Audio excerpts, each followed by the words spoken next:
La mesure d'une église, qu'elle soit à l'intérieur ou à l'extérieur d'une dénomination, ne réside pas dans la façon dont elle est organisée, ni dans le nom qu'elle porte, mais plutôt dans la fidélité avec laquelle elle adhère aux enseignements de la parole de Dieu. Aucune église n'est infaillible, car les églises sont composées de personnes qui sont capables d'erreurs. Même les apôtres, malgré tous les dons que Dieu leur a donnés, n'étaient pas sans erreur.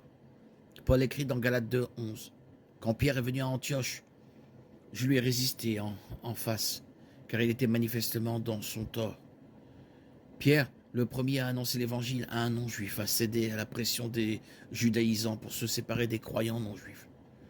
La capacité de Paul à affronter Pierre n'était pas basée sur sa position d'apôtre, mais sur la vérité révélée de la parole de Dieu.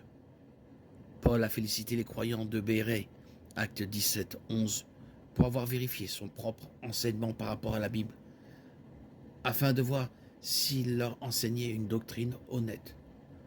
Tous les croyants doivent être comme les Béréens, en vérifiant ce qu'on nous enseigne par rapport à la parole de Dieu, pour voir si ces choses sont vraies. Si notre Église n'est pas en phase avec la parole de Dieu, nous devons donner des instructions ou des corrections avec amour et patience. Si elle ne veut pas être corrigée, nous devons alors rechercher une Église qui obéit fidèlement à la parole de Dieu.